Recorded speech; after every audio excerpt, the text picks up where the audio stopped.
सर्वश्रेष्ठ धनुधर, यह सत्य है या मिथ्या? कुछ लोगों की नजरों में कर्ण उस समय का सर्वश्रेष्ठ धनुधर था। कुछ लोग अर्जुन को सर्वश्रेष्ठ धनुधर मानते हैं। आइए कुछ तथ्यों के साथ जानते हैं कि कौन सर्वश्रेष्ठ था। कर्ण ने अपने बाल्यकाल में अपने पिता से कहा, पिताश्री, मुझे आपकी तरह सारथी नहीं बनना है, मैं धनुर्विद्या सीखना चाहता हूँ। उसके पिता ने उसकी प्रार्थना को स्वीकार किया और उसे गुरु द्रोणाचार्य के गुरुकुल में लेकर गए। अब यहाँ थोड़ा मतभेद है। बी.आर. चोपड़ा के टीवी सीरियल महाभारत के अनुसार गुरु द्रोण ने कर्ण को अपना शिष्य स्वीकार नहीं किया था। गुरु द्रोण ने ये कहते हुए कि कर्ण एक सूत पुत्र है और इस गुरुकुल में केवल क्षत्रिय ही शिक्षा प्राप्त कर सकते हैं, कर्ण को अपना शिष्य बनाने से इनकार कर दिया था। परंतु वेदव्यास जी द्वारा लिखित महाभारत में इसका ठीक उलट वर्णन है। वेदव्यास जी कहते हैं कि गुरु द्रोण ने कर्ण को अपना शिष्य स्वीकार किया था और उसे धनुर्विद्या में पारंगत भी बनाया था। गुरु द्रोण के गुरुकुल में ही कर्ण और दुर्योधन की मित्रता हुई थी। दुर्योधन बचपन से ही पांडवों से घृणा करता था। दुर्योधन को एक ऐसे मित्र की तलाश थी जो अर्जुन का सामना कर सके। कर्ण धनुर्विद्या में अर्जुन के समान था। कर्ण भी अर्जुन से घृणा करता था। कर्ण चाहता था कि दुनिया उसे सर्वश्रेष्ठ धनुधर के रूप में जाने। वो बचपन से ही अर्जुन से प्रतिस्पर्धा रखता था। उसके मन में अर्जुन के प्रति इतनी घृणा थी, यह बात गुरु द्रोणाचार्य भली भांति जानते थे। जब ब्रह्मास्त्र जीतने की बारी आई तब गुरु द्रोण ने केवल अर्जुन और अपने पुत्र अश्वत्थामा को ही ब्रह्मास्त्र की शिक्षा प्रदान की। केवल अर्जुन ही ऐसा शिष्य था जिसने ब्रह्मास्त्र को चलाना व आवश्यकता पड़ने पर उसे वापस लौटाना, दोनों ही विद्याएं बहुत ही सरलता से प्राप्त कर ली थी। अश्वत्थामा केवल ब्रह्मास्त्र चलाना ही सीख पाए, उसे लौटाना नहीं। कर्ण ने गुरु द्रोण से उसे ब्रह्मास्त्र की शिक्षा न देने का कारण पूछा। गुरु द्रोण ने कहा, हे कर्ण, तुम ब्रह्मास्त्र के योग्य नहीं हो, इसलिए मैं तुम्हें ये शिक्षा नहीं दे सकता। इस बात से व्यथित होकर कर्ण गुरु द्रोण के गुरुकुल को छोड़कर महर्षि परशुराम जी के पास शिक्षा लेने पहुंच गया। कर्ण ने परशुराम जी के पूछने पर अपनी जाति छुपाकर अपने आप को ब्राह्मण बताया। यह उसकी पहली भूल थी जो उसे आने वाले समय में बहुत भारी पड़ने वाली थी। महर्षि परशुराम जी ने कर्ण को ब्रह्मास्त्र के साथ साथ अनेकों अस्त्रों और शस्त्रों का ज्ञान प्रदान किया। एक दिन परशुराम जी अपने प्रिय शिष्य कर्ण की गोद में सर रखकर विश्राम कर रहे थे। तभी कर्ण को एक बिच्छू परशुराम जी के समीप आता दिखा। कर्ण ने उस बिच्छू को अपने हाथ से पकड़ लिया। उस बिच्छू ने कर्ण को अनेकों डंक मारे, परंतु कर्ण ने उफ तक नहीं की और परशुराम जी के विश्राम में विघ्न नहीं पड़ने दिया। तभी परशुराम जी की आंखें खुली। उन्होंने कर्ण के हाथ में बिच्छू को देखा और क्रोध में भरकर बोले, कौन हो तुम ब्राह्मण नहीं हो सकते, ब्राह्मणों में इतनी सहन शक्ति हो ही नहीं सकती, तुम क्षत्रिय हो। कर्ण ने कहा, गुरुदेव, मैं तो सूत पुत्र हूँ। परशुराम जी और क्रोधित होकर बोले, तुम फिर से झूठ बोल रहे हो, यह सहन शक्ति क्षत्रियों के अलावा किसी और में हो ही नहीं सकती। तुमने अपने गुरु के साथ छल किया है। मैं तुम्हें श्राप देता हूँ कि जब भी तुम्हें मुझसे प्राप्त शक्तियों की सर्वाधिक आवश्यकता होगी, यह शक्तियाँ तुम्हारे किसी काम नहीं आएंगी। कर्ण अपने घर लौट आया। उसे अब यकीन हो गया था कि वह अर्जुन को अवश्य ही हरा सकता है। दुर्योधन ने अपने मित्र कर्ण को अंगदेश का राजा बना दिया। इस एहसान के बदले कर्ण ने अपनी निष्ठा दुर्योधन के लिए समर्पित कर दी। महाभारत में एक से एक महान धनुधर हुए, जैसे कर्ण, अर्जुन, पितामह भीष्म, गुरु द्रोणाचार्य, कुलगुरु कृपाचार्य, अश्वत्थामा, सात्यकी और सुभद्रा, वह अर्जुन का पुत्र अभिमन्यु, ये सभी बहुत बड़े धनुधर थे। पितामह भीष्म को तो इच्छा मृत्यु का वरदान प्राप्त था। गुरु द्रोण महर्षि परशुराम जी के शिष्य थे। उन्हें युद्ध में हराना लगभग असंभव था, परंतु वे कहते थे कि मुझे यदि कोई पराजित कर सकता है तो वो केवल अर्जुन है। गुरु द्रोण अर्जुन को ही सर्वश्रेष्ठ धनुधर मानते थे। अर्जुन ने यह बात समय समय पर साबित भी की, चाहे वो पांचाल नरेश द्रुपद को बंदी बनाना हो या द्रौपदी स्वयंवर में मछली की आंख का भेदन करना हो। परंतु इन बातों से यह पता नहीं चलता कि सर्वश्रेष्ठ धनुधर आखिर कौन है। चलिए कुछ और तथ्यों पर प्रकाश डालते हैं। एक समय दुर्योधन, कर्ण और अपने सभी बंधुओं सहित वन में वन विहार के लिए गए थे। वहां पर दुर्योधन ने गंधर्वों गंधर्वों की राजकुमारी पर कुदृष्टि डाली और उसके साथ अभद्रता की। गंधर्वों ने युद्ध में कर्ण, दुर्योधन, अन्य सभी को पराजित कर दिया। कर्ण आदि सभी वहां से जान बचाकर भाग खड़े हुए। गंधर्वों ने दुर्योधन को बंदी बना लिया। यह बात जब युधिष्ठिर को पता चली तो युधिष्ठिर ने भीम और अर्जुन को उसे छुड़ाने के लिए भेजा। अर्जुन और भीम ने पूरी गंधर्व सेना को पराजित किया और दुर्योधन को मुक्त कराया। अब बात करते हैं द्रौपदी स्वयंवर की। अर्जुन ने दिव्य धनुष पर प्रत्यांचा चढ़ाकर मछली की आंख का भेदन किया। अर्जुन उस समय ब्राह्मण के वेश में था। दुर्योधन को यह बात स्वीकार नहीं थी कि क्षत्रियों की सभा में कोई ब्राह्मण द्रौपदी को जीत कर ले जाए। दुर्योधन ने कर्ण व सभी राजाओं सहित अर्जुन पर आक्रमण कर दिया। भीम ने एक खंभा उखाड़ा और सभी को पीछे धकेल दिया। कर्ण ने अपने धनुष से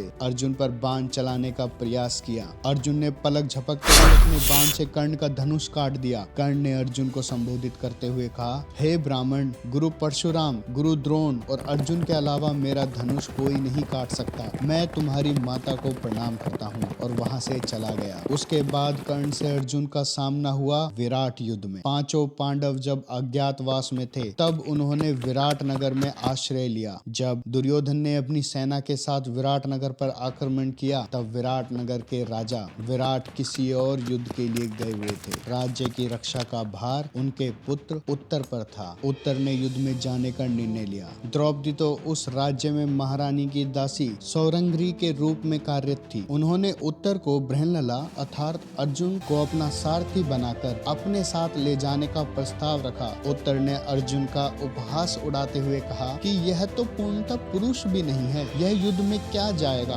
द्रौपदी ने कहा, हे युवराज, वनवास के पहले स्वयं अर्जुन भी इसे कई युद्धों में अपना सारथी बनाकर ले जा चुके हैं। तब जाकर उत्तर ने अर्जुन को अपना सारथी स्वीकार किया और युद्ध के लिए प्रस्थान किया। द्रौपदी का अर्जुन के प्रति इतना विश्वास था कि उन्होंने अर्जुन को अकेले ही हस्तिनापुर की विशाल सेना से लड़ने के लिए भेज दिया। अर्जुन तो फिर अर्जुन ही था। उसने भी अकेले ही बिना किसी भय के दुर्योधन की सेना का सामना करना स्वीकार किया और पहुंच गया रणभूमि में, जहां अब तक युवराज उत्तर अपने युद्ध कौशल की बड़ी बड़ी डींगे हाँक रहे थे। वहीं जैसे ही उन्होंने दुर्योधन की सेना पर दृष्टि डाली वह पानी पानी हो गए। दुर्योधन की सेना में स्वयं दुर्योधन, दुशासन, महारथी कर्ण, गुरु द्रोण, कृपाचार्य, अश्वत्थामा और अजय, गंगा पुत्र भीष्म, इन सभी को देखकर युवराज भाग खड़े हुए। अर्जुन ने उन्हें रोका और अपना परिचय दिया और कहा कि तुम मेरे सारथी बनो और युद्ध देखो। अर्जुन ने उत्तर को समीप ही खड़े शमी के वृक्ष से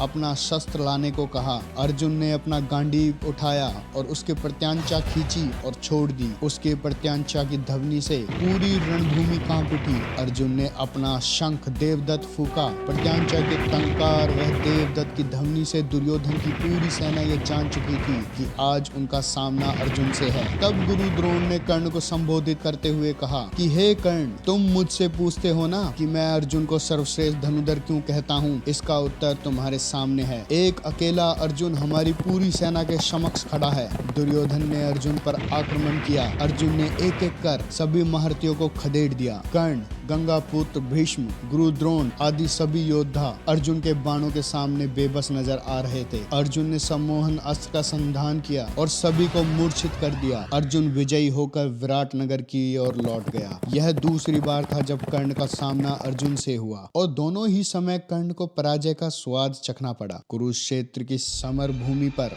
भीम का पुत्र घटोत्कच कुरु सेना पर काल बनकर टूट पड़ा। घटोत्कच ने सभी कुरु सेना के योद्धाओं को पराजित कर दिया। कर्ण और घटोत्कच का घमासान युद्ध हुआ। कर्ण के सभी अस्त्र शस्त्र घटोत्कच की शक्तियों के आगे विफल हो गए। अंत में दुर्योधन के कहने पर कर्ण ने अपना सबसे शक्तिशाली अस्त्र इंद्रास्त्र का प्रयोग किया और घटोत्कच का वध कर दिया। यह अस्त्र केवल एक ही बार प्रयोग किया जा सकता था, जो उसने अर्जुन के लिए बचा कर रखा था। अब बारी थी अर्जुन के पुत्र अभिमन्यु की, जिसका सामना कर्ण के साथ होना था। अभिमन्यु ने गुरु द्रोण के द्वारा रचे हुए चक्रव्यूह को तोड़कर अकेले ही कई महारथियों से युद्ध किया। जब कर्ण का सामना अभिमन्यु से हुआ तब अभिमन्यु ने कर्ण को कई बार रणभूमि से बाहर खदेड़ दिया। अभिमन्यु को रोक पाना असंभव प्रतीत हो रहा था। अभिमन्यु ने अकेले ही दुर्योधन, कर्ण, दुशासन, गुरु द्रोण, कृपाचार्य, शकुनी और जयद्रथ सभी के अभिमान को चूर कर दिया। अभिमन्यु से अकेले पार पाना नामुमकिन हो गया था। तब दुर्योधन ने सभी योद्धाओं को एक साथ मिलकर उस पर आक्रमण करने का आदेश दिया और सभी 7 महारथियों ने धर्म के विरुद्ध जाकर अकेले अभिमन्यु पर आक्रमण कर दिया और बड़ी ही बेरहमी से और बेशर्मी से उसका वध कर दिया। कर्ण का युद्ध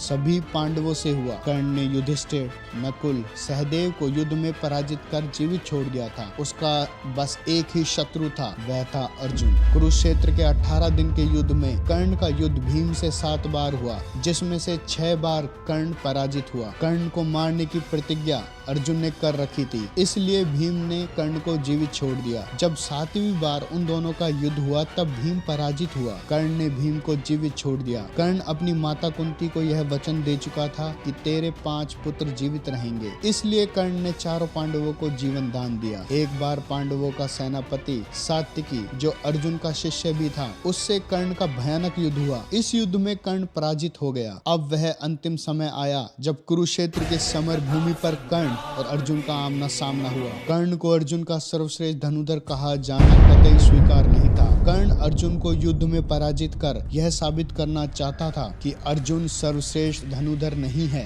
अर्जुन और कर्ण में भयंकर युद्ध हुआ। वह दिन ऐसा था जब दोनों ही योद्धा अनेकों अस्त्रों व शस्त्रों का एक दूसरे पर प्रयोग कर रहे थे। कर्ण के सभी अस्त्र समाप्त हो चुके थे। कर्ण ने अपने आखिरी अस्त्र ब्रह्मास्त्र का आह्वान किया, परंतु गुरु परशुराम के श्राप से उसे ब्रह्मास्त्र प्राप्त नहीं हुआ। तभी कर्ण के एक रथ का पहिया भूमि में धंस गया। कर्ण उसको निकालने के लिए रथ से उतरा और अर्जुन को धर्म का उपदेश देते हुए कहा, हे अर्जुन, धर्म का पालन करो और अपने बाणों को रोक लो। अर्जुन ने अपने बाणों को विराम दिया। तभी श्री कृष्ण ने कहा, हे महारथी कर्ण, आज तुम्हें धर्म याद आ रहा है। यह धर्म उस दिन कहाँ था जब तुमने दुर्योधन के साथ मिलकर सभी पांडवों को लक्षागृह में जलाकर भस्म करने का षड्यंत्र रचा था। जब पांडवों को धूत क्रीड़ा में षड्यंत्र में फंसाकर उनका सब कुछ छीन लिया और उन्हें 13 वर्षों का वनवास दिया। मत भूलो कर्ण, तुम एकमात्र ऐसे व्यक्ति हो जिसने दिव्य याग सैनी द्रौपदी को वैश्य कहा था। तब तुम्हें धर्म का स्मरण नहीं हुआ? अकेले अभिमन्यु को तुम 7 योद्धाओं ने मिलकर मारा, क्या इसे धर्म कहते हैं? और आज जब तुम पर आन पड़ी है, तुम धर्म का पाठ पढ़ा रहे हो। इस रणभूमि में अनेकों बार ऐसा हुआ है कि जब बिना रथ के योद्धाओं ने युद्ध किया है, तो यह सब बहाने मत बनाओ कर्ण, युद्ध करो युद्ध। कर्ण ने अपना धनुष संभाला और युद्ध प्रारंभ हो गया। दोनों योद्धाओं ने एक दूसरे के शरीरों को बाणों से भेद दिया था और अंततः अर्जुन ने कर्ण का वध कर दिया। इन सभी घटनाओं का विवरण महर्षि वेदव्यास जी की द्वारा रचित महाग्रंथ महाभारत में मिलता है। कुछ लोग यह भी कह सकते हैं कि यदि कर्ण से उसके कवच और कुंडल दान में ना मांगे होते और कर्ण के पास देवराज इंद्र द्वारा दिया गया इंद्रास्त्र होता तो कर्ण अर्जुन को पराजित कर देता। परंतु आप ये ना भूलें कि अर्जुन के पास भगवान शिव द्वारा प्राप्त पशुपातास्त्र था। वह भगवान विष्णु का नारायणास्त्र, दोनों ही महाविनाशकारी अस्त्र थे जिनका प्रयोग अर्जुन ने कभी नहीं किया। अगर अर्जुन चाहता तो युद्ध के पहले ही दिन इन अस्त्रों का प्रयोग कर पूरी कुरु सेना को एक क्षण में खत्म कर देता। इन अस्त्रों के आगे कोई भी अस्त्र शस्त्र या कोई भी कवच टिक नहीं सकता था। इन दोनों अस्त्रों का भगवान श्री कृष्ण के अलावा किसी और के पास कोई उत्तर नहीं था। परंतु अर्जुन ने यह युद्ध अपने बाहुबल से लड़ा